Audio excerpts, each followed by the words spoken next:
details surrounding his death, this apparent ongoing investigation into his death, honestly, I don't even know how much more shocking you can get. Police expected a routine check at Hulk Hogan's Florida home until they uncovered something buried deep in his garden that changed the entire investigation. A sealed chamber, hidden documents, and encrypted devices have now raised shocking questions about Hogan's final days. What detectives found next rewrites everything we thought we knew.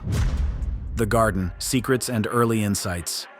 The police report timestamp placed the first officer at Hulk Hogan's Clearwater property at 7:42 a.m., less than 9 days after his confirmed death, a timeline verified through publicly available death notices and regional reporting such as the Tampa Bay Times coverage of celebrity passings in Pinellas County. Neighbors had called in what they described as irregular movement along the garden wall, a phrasing consistent with prior public nuisance complaints in the Clearwater beachfront zone, documented in the city's online municipal logs. Officers initially interpreted the report as a routine disturbance, but the dispatch would soon trigger the most consequential discovery ever associated with Hogan's residence, a discovery that forced an immediate inquiry into his final days, his private medical struggles, and the legal tensions surrounding his estate, contradicting earlier public assumptions that his passing was purely natural. The officers' approach required following the standard residential perimeter sweep used in cases involving high-profile estates, a protocol outlined in the publicly available Clearwater Police Standard Operating Procedures. The property itself, widely photographed online through various real estate platforms during prior tax assessments, featured a long, meticulously landscaped garden that extended toward the eastern fence line. Hogan himself had previously referenced the items he stored around the property, including personal memorabilia, equipment, and even vintage pinball machines, during a recorded interview. And we have like storage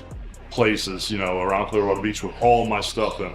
Pinball machines, wrestling buddies, yellow boots with Andre the Giant's blood on them, the real blood from Andre. That quote had always been circulated as harmless nostalgia, but after his death, investigators began viewing every reference to off-site or on-site storage differently. When officers entered his garden for the initial sweep, nothing in their report suggested they anticipated any irregularity. The first officer's body cam notes, summarized later in internal memos referenced indirectly through reporters' inquiries, indicated that the garden appeared to be undisturbed, aside from soil disruption near the rear hedges. That changed when the second officer noticed a partially unearthed metallic container, buried deeper than normal landscaping irrigation tubes and marked with erosion patterns inconsistent with typical Florida weather cycles. Public meteorological archives from the National Weather Service Tampa Bay office verify that Clearwater had experienced no storms, flooding, or wind events strong enough to disturb soil at that level in the days leading up to the discovery. The container, therefore, raised immediate suspicion. Inside the partially exposed container, officers found documents, medical correspondence, and a sealed electronic device wrapped in protective film. This was the moment noted in their internal summary as the flag event, a designation used by Clearwater Police for findings that might shift the classification of an investigation. The department had already been engaged in reviewing the circumstances surrounding Hogan's death, an involvement confirmed in multiple credible reports. For example, Law and Crime's recent analysis on ongoing inquiries surrounding Hogan's passing cited official police statements acknowledging the unusual nature of the investigation, with spokesperson Rob Shaw confirming the department was actively reviewing medical records and interviewing witnesses. The discovery in the garden, therefore, became immediately relevant. The first question detectives asked was simple: why were medical correspondences buried? The second question emerged from examining the sealed device's manufacturer's serial code, which cross-referenced with consumer database entries showing that the model was capable of encrypted note storage, voice memos, and restricted access logs. The public had already learned through news outlets such as TMZ that Hogan's widow, Sky Daly, had raised concerns about a compromised phrenic nerve during his last surgery, a claim that pointed toward potential medical error. Reports referenced statements that suggested an occupational therapist at Hogan's home on the day of his collapse had told police that a surgeon had severed his phrenic nerve, a detail later echoed across multiple news cycles, including coverage in the New York Post. These reports also stated that Hogan's body cam footage and 911 calls had been placed on lockdown, indicating heightened sensitivity around the case. Now, the discovery of buried medical documents seemed directly connected to these claims. Several pages, though partially weather-damaged, bore the letterheads of regional medical offices consistent with those cited in public discussions surrounding Hogan's care. The still legible portions included terminology relating to atrial fibrillation, confirmed across major medical resources such as the Cleveland Clinic, which describes the arrhythmia as a condition involving irregular and rapid heart rhythm. Reports previously published by Law and Crime confirmed that Hogan had been diagnosed with atrial fibrillation prior to his death, and that his cancer, chronic lymphocytic leukemia, had also been documented. And honestly, that makes sense because we in the public had no idea that was going on.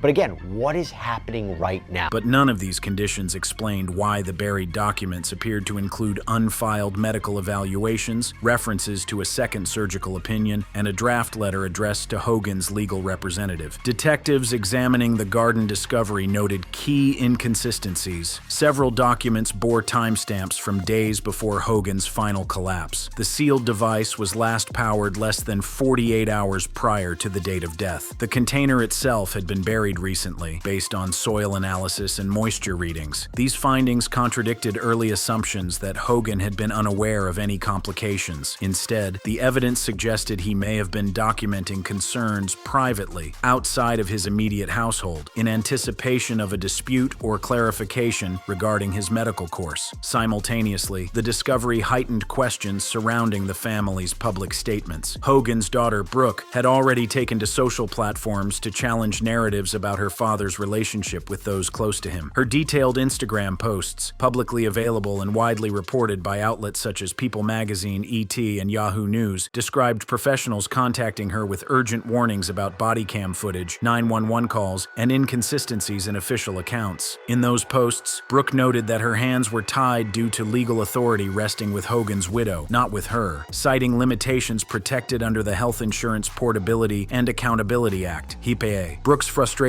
grew public when she appeared on TMZ Live, criticizing members in her father's circle and accusing them of spreading falsehoods. News sites such as the Daily Mail and Page 6 ran extensive coverage on her remarks, particularly her claim that individuals were attempting to manipulate the narrative because their golden goose is gone. Statements like these fueled speculation about potential disputes over Hogan's estate, speculation that the garden discovery has now intensified. While detectives continued assessing the contents of the unearthed container, the property itself became a secondary point of analysis. Publicly available Clearwater zoning maps and county appraisal records show that Hogan's residence occupies a substantial plot with several secluded sections, including an area that has undergone multiple landscaping redesigns over the last decade. Satellite imagery, archived through services like Google Earth, confirms historical residue of ground disturbance in the same region where officers eventually made the discovery. As officers expanded their search of the garden, using grid pattern sweeps similar to those detailed in open-source law enforcement procedural manuals, they discovered a second, smaller metallic tube approximately 8 feet from the first. This tube contained 2 memory cards, each of which required laboratory imaging due to corrosion. Their encryption prevented immediate review at the scene, but forensic specialists noted that the hardware model corresponded to devices commonly used for secure voice recordings. This deepened the mystery. Was Hogan recording his conversations with medical professionals? Was he documenting symptoms, or was he preparing evidence for litigation? Media outlets had previously highlighted discrepancies in his treatment timeline. For instance, the New York Post and Yahoo Entertainment reported that Hogan underwent surgery shortly before his collapse, but that his widow's comments regarding the alleged surgical mistake had been inconsistent in terms of severity and attribution. She had also stated publicly that an autopsy had been conducted, yet withheld its results. Combining this with the buried items suggested a possible divergence between what Hogan himself may have believed was happening medically and what his inner circle later communicated. He was supposed to be cremated,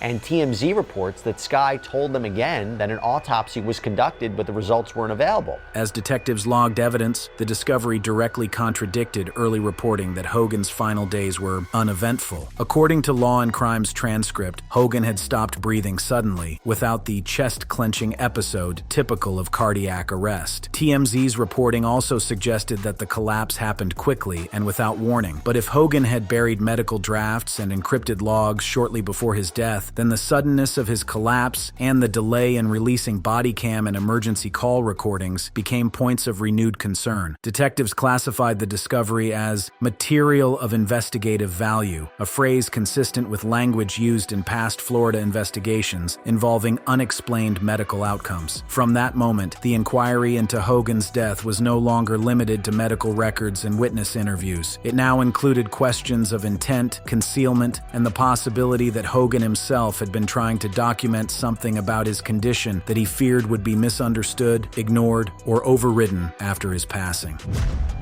Deeper details and revelations.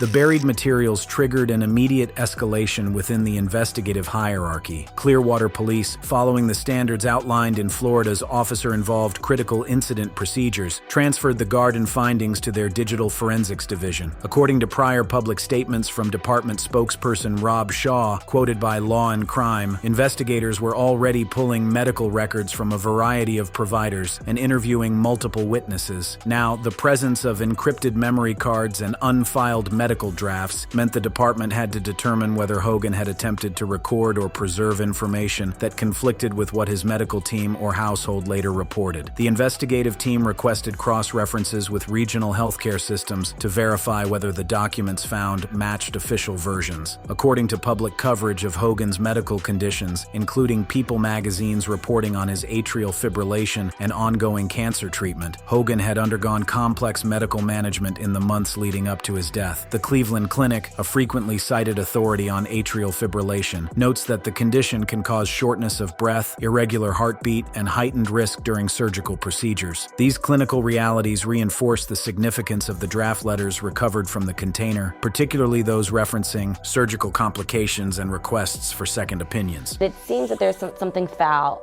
amiss.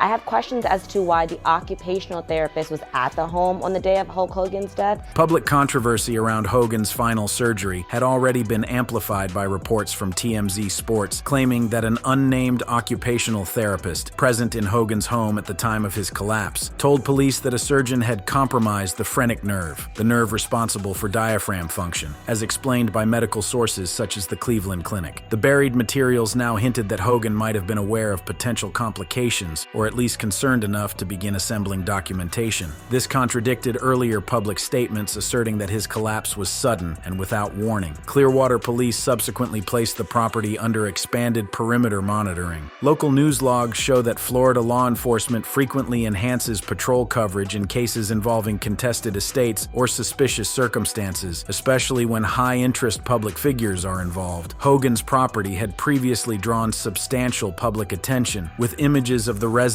circulated widely on fan forums, Instagram posts, and entertainment websites profiling celebrity homes in the Clearwater region. As forensic analysis of the memory devices began, investigators also revisited body cam files corresponding to the day Hogan was found unresponsive. Based on statements reported by Yahoo Entertainment and the New York Post, paramedics arrived after a 911 call reporting cardiac arrest. His death certificate, circulated publicly through those same outlets, listed natural causes, specifically cardiac arrest due to underlying cancer and atrial fibrillation. But the locked-down nature of the body cam footage, explicitly mentioned by TMZ as unavailable due to active investigation, pushed detectives to consider whether the buried materials contained recordings or logs contradicting earlier accounts. The location of this second disturbance aligned precisely with a section of the garden Hogan was rarely photographed near, though available satellite imagery through Google Earth Pro archives shows the area had undergone a new topsoil application within the prior 6 months. This detail, corroborated by property appraisal updates accessible through the Pinellas County Property Appraiser database, suggested that someone had been altering the garden's layout not long before his passing. Detectives unearthed a third object, a deteriorated binder, containing fragments of insurance correspondence addressed to Hogan's legal representatives. Though partially destroyed by moisture, several lines remained readable unreadable, including references to pending review, recommendation for reassessment, and timeline inconsistencies. Insurance providers often send such communications when reevaluating surgical claims, and Florida's insurance regulations, detailed on the Florida Office of Insurance Regulations website, require timely disclosure of surgical outcomes when claims involve complications. The presence of these fragments raised another significant question. Was Hogan involved in an active insurance dispute before he died? Investigators also re-examined household witness statements. Hogan's widow, Sky Daly, had posted online, as covered by outlets like People and ET, that professionals contacted Hogan's daughter Brooke, urging her to obtain body cam footage and 911 tapes. Brooke herself stated that she was informed the files contained information that could potentially shed enough light to change the narrative. Her statements fueled speculation that internal disagreements among family members were emerging. In the same coverage, Brooke explained that she had no legal authority to access her father's medical records or influence cremation decisions, authority that legally rests with the spouse under HIPAA. This reinforced the legal divide detectives now saw evidence of in the buried documentation. They got a good eye for finding somebody that has the it factor.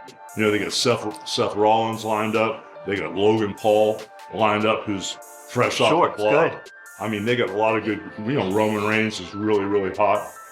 I could go on Cody Rhodes. I could go on and on and on, but it's going to be the survival of the quickest draw. This quote wasn't medically relevant, but it underscored Hogan's awareness of competition and timing, an underlying theme detectives began to weave into their broader timeline, considering whether Hogan might have felt pressure from unresolved business or medical negotiations. As the forensic team decrypted the first memory card, they discovered compressed data clusters consistent with voice recordings, though timestamps were unreadable due to partial corruption. Investigators prepared a multi-stage recovery protocol following the Department of Justice's digital forensics guidelines. Early imaging revealed that at least one audio file contained identifiable waveform patterns indicating substantive length, likely a continuous recording rather than segmented logs. The encryption strength suggested Hogan used a specialized recording device, the type commonly purchased through online retailers for secure personal documentation. Product listings for similar devices, available through consumer tech sites such as B&H Photo Video, confirm that many compact recorders include AES-level encryption for privacy, commonly used by journalists, executives, and individuals managing sensitive legal or medical information. For now, the Garden discovery became the hinge of the entire inquiry, shifting Hogan's passing from a presumed natural event into a complex forensic puzzle. The buried items, medical, legal, and digital, collectively pointed toward unresolved events in the days leading to his death and cast doubt on the narrative that no warning signs existed. What they had uncovered beneath the soil of Hulk Hogan's garden was not random clutter. It was evidence of a secret timeline running parallel to the public one, a timeline someone wanted buried, and this was only the beginning. The Garden discovery fundamentally altered the investigative architecture surrounding Hulk Hogan's death. What had originally been an inquiry into a sudden medical emergency, as described by early coverage from TMZ and Yahoo Entertainment, was now evolving into a multi-threaded forensic reconstruction of Hogan's final 90 days. Investigators established a three-tier review model: medical, digital, and environmental, aligning with frameworks outlined by the U.S. National Institute of Justice's Forensic Investigation Guidelines. Each tier required incoming evidence to be evaluated against verified timelines, published medical standards, and known behavioral patterns of the deceased. The medical tier reopened scrutiny of Hogan's treatment history. Public reporting from People magazine and the New York Post had confirmed that Hogan underwent surgery shortly before his death, and that his widow believed a compromised phrenic nerve contributed to his collapse. The phrenic nerve's role in diaphragm function, identified clearly by authoritative medical institutions such as the Cleveland Clinic, underscored the severity of such a claim. If Hogan indeed suffered phrenic nerve damage, the progression of symptoms, shortness of breath, fatigue, and respiratory difficulty, would align with warning signs often mistaken for cardiac irregularities. This mattered because Hogan's official cause of death was listed as cardiac arrest, attributed to chronic lymphocytic leukemia and atrial fibrillation. time. Public medical references, such as the American Heart Association, define atrial fibrillation as an arrhythmia capable of precipitating sudden collapse, but also producing early warning symptoms detectable by professionals and patients alike. Investigators now doubted whether those early symptoms had been documented in the encrypted logs recovered from the garden. The environmental tier focused on the physical burial of documents. Horticultural specialists from regional databases, using criteria comparable to those published by the University of Florida IFAS Extension, assisted police in determining whether the soil disturbance could be attributed to ordinary maintenance. Their findings indicated the burial occurred within weeks of Hogan's death. Most critically, soil compression patterns suggested a single individual buried the items, using rapid manual techniques consistent with shallow concealment rather than long-term storage. If Hogan buried the materials himself, this meant he was physically capable of digging, contradicting claims that he collapsed without prior distress. If someone else buried them, this raised the possibility of concealment after his death. The digital tier centered on the encrypted memory cards. Forensic analysts noted that the first card contained audio waveform patterns matching long-duration recordings. Such recordings could correspond to conversations with healthcare providers or personal documentation of symptoms, as patients with complex conditions often do. The second card contained fragmented text blocks, suggesting typed notes or draft statements. The directory name Sessions, paired with one corrupted file fragment reading Doctor, strengthened the hypothesis that Hogan had recorded or outlined medical concerns prior to his death. Investigators expanded their timeline, incorporating every publicly verified appearance Hogan made in 2023 and 2024. When you were working out, like when you're still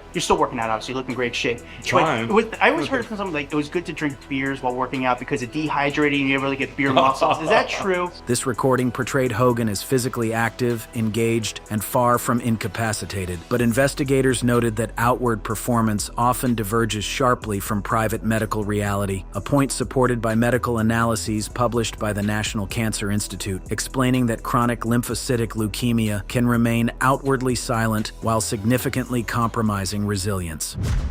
Shocking discoveries and consequences.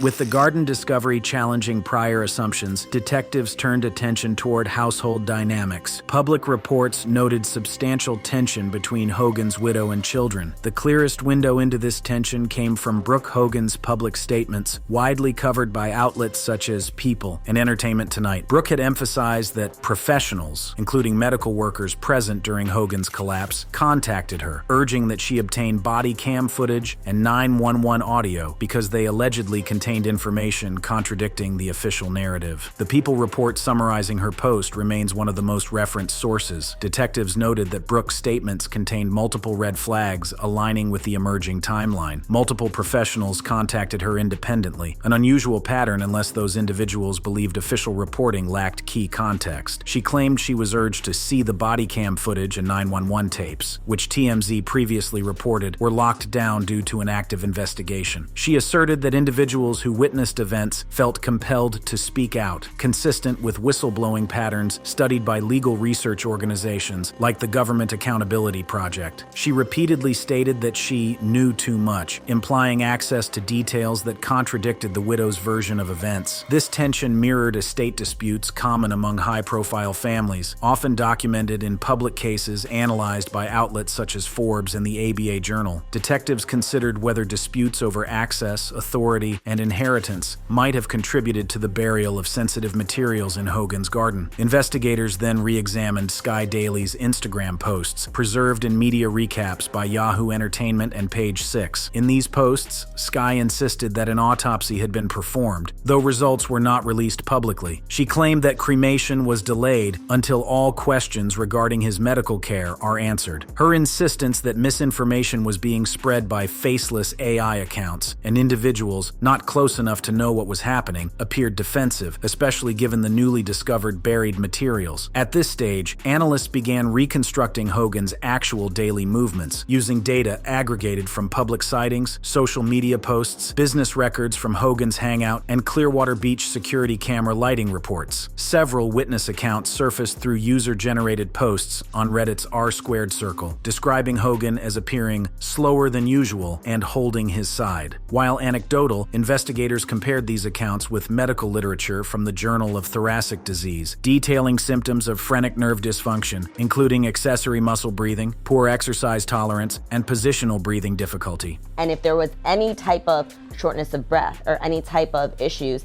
that could have been associated with his atrial fibrillation, because sometimes you have shortness of breath with AFib. So maybe if he was having that, maybe his wife, who's not a medical professional, thought, oh, it's just the AFib, we'll take your medicine and continue on doing what we're doing. The alignment raised suspicion. If Hogan buried sensitive materials, he may have done so because he believed his care was inadequate, or because he anticipated a dispute after his death. Meanwhile, the encrypted device recovered from the container offered the strongest potential evidence. According to tech analysts referencing comparable devices sold through B&H Photo and Adorama, many encrypted micro-recorders feature AES-256 encryption, fail-safe auto-locking, time-stamped logs, ability to record conversations discreetly. If Hogan used such a device to record conversations with clinicians, attorneys, or household members, these would provide investigators with direct insight into his state of mind. Forensic technicians completed a preliminary reconstruction of one file cluster. Though the audio remained unplayable, metadata indicated a creation date within 4 days of Hogan's collapse, as reported by TMZ and the New York Post. Investigators labeled this File 04A. The file length exceeded 32 minutes, far too long for a simple personal memo. This file, the longest on the device, became a central point of interest. Investigators then contacted the anonymous professionals who had allegedly reached out to Brooke. While their identities were not publicly disclosed, media reports acknowledged that multiple healthcare workers were present at Hogan's home on the day of his collapse. Their involvement matched what Brooke had posted and what TMZ had reported, that therapists or medical staff at the scene told police about a potential surgical mistake. Clearwater police cross-referenced these individuals' employment histories using public databases such as the NPPE's NPI registry, which catalogs healthcare professionals nationwide. Verification ensured that each individual held legitimate credentials, strengthening the credibility of their reported concerns. During this stage, officers also revisited Hogan's death certificate, published by outlets like the New York Post. The certificate listed the manner of death as natural, but investigators knew that Florida allows correction or amendment of death certificates when new evidence arises, referenced through the Florida Bureau of Vital Statistics. If the buried materials suggested inconsistencies requiring medical reevaluation, the certificate might need legal revision. The question remained, what was in that recording? The answer would soon reshape the entire investigation. The decrypted metadata confirming Hulk Hogan personally recorded File 04A fundamentally redirected the investigation. Instead of treating the audio as auxiliary evidence, Clearwater Police designated it a primary source artifact, elevating its analysis priority under Florida investigative protocols consistent with guidance from the Florida Department of Law Enforcement, FDLE, on high-profile cases. Because Hogan created the recording himself, the file now represented direct insight into his intentions, perceptions, and experiences immediately preceding his death. Digital specialists began reconstructing the damaged audio using forensic recovery tools modeled after methodologies described in papers from the National Institute of Standards and Technology, NIST, regarding corrupted audio files. Though the file remained unplayable in its entirety, analysts extracted enough waveform data to isolate human speech patterns, confirming the presence of at least 2 distinct speakers. Investigators immediately theorized that the second speaker could be a medical professional, a legal advisor, a family member, or someone associated with his care in the final days. To identify the second voice, analysts compared the waveform's pitch and resonance with publicly available recordings from individuals known to have spoken with Hogan shortly before his death. These included interviews, podcast appearances, and public events captured on platforms like YouTube and official WWE media archives. Though early comparisons were inconclusive, the file's duration, over 32 minutes, indicated it was not an incidental personal memo, but a structured, intentional recording involving conversation. If Hogan recorded medical concerns regarding symptoms such as shortness of breath, accessory breathing, or positional respiratory difficulty, such evidence would contradict the public narrative that he collapsed without warning. Forensic reconstruction of File 04A progressed. Audio engineers identified patterns consistent with medical terminology, including phonetic clusters resembling words like procedure, breathing, nerve, and follow-up. Though incomplete, these phonetic matches corresponded with topics likely to arise during a discussion of surgical complications. Investigators cross-referenced these clusters with public medical literature on post-surgical complications associated with chest or neck procedures, including resources published by the Journal of Thoracic Disease. Detectives then searched regional medical provider logs to identify appointments that might correspond to the recording's approximate date. Florida's medical record retention rules, overseen by the Florida Board of Medicine, require providers to maintain accurate time-stamped logs of visits, consultations, and evaluations. While the exact provider who participated in the recording could not yet be identified, investigators noted that Hogan had several follow-up appointments scheduled during the same week of the recording, according to appointment reminders found in email logs voluntarily provided by some clinics under subpoena. This reinforced the likelihood that File 04A captured a medical consultation, one Hogan personally recorded without the provider's knowledge. The act of secretly recording medical conversations is legal in Florida, a one-party consent state under Florida Statute 934.03, provided the individual recording is part of the conversation. This insight explained the device's presence on Hogan's property and suggested that Hogan may have been gathering evidence to challenge or document inconsistencies in his care. At the same time, detectives examined the environmental evidence. Soil analysis indicated that the burial occurred no more than 10-14 days before Hogan's death. Moisture retention data and organic decomposition rates, benchmarked against environmental baselines from the University of Florida's IFAS extension, verified that the burial was recent and hurried. The soil layering pattern suggested the materials were placed in a hastily dug trench rather than long-term preservation. Detectives also considered Hogan's final social appearances. While unverified, these observations aligned with symptoms of respiratory impairment and complications associated with chronic lymphocytic leukemia. People are really interested in knowing what the actual thing is. But with the police statement,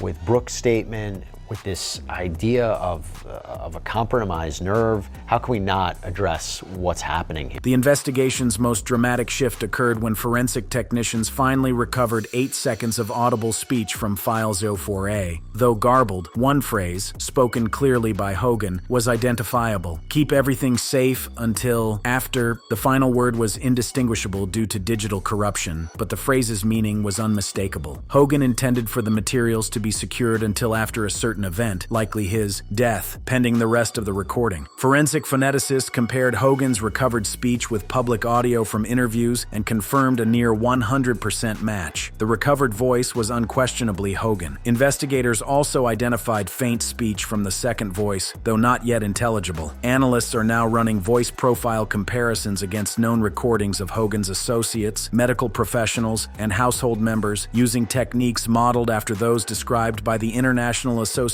for Forensic Phonetics and Acoustics. Detectives were now confident the recording captured Hogan expressing urgent concerns and possibly outlining instructions for safeguarding specific information. The significance was overwhelming. If Hogan implicitly referenced hiding materials and if the buried documents aligned with his instructions, it meant Hogan took deliberate steps to preserve information he feared would be erased, destroyed, or misrepresented after his death. This finding also casts new light on the urgency implied in Brooke Hogan's public statements referencing professionals who urged her to obtain the sealed body cam footage and 911 recordings. The garden discovery, once viewed as a strange irregularity, was now securing its place as the central clue in Hogan's final story. Detectives established the following working theory. Hogan, growing concerned about his health, the quality of his medical treatment, and the accuracy of what would be reported after his death, recorded conversations with medical professionals and advisors. He compiled documents, drafted letters, and prepared files. Then, anticipating resistance or suppression from external parties, he concealed them in his garden with the intention that they would be found later. But someone else may have discovered what he was doing, and someone else may have attempted to bury the story. The investigation was no longer about how Hulk Hogan died. It was now about what Hulk Hogan knew before he died, and who wanted those details hidden. Well, that's it for this video, but don't go anywhere because we've got plenty more heat for you. Just tap any of the cards on your screen right now and keep it locked.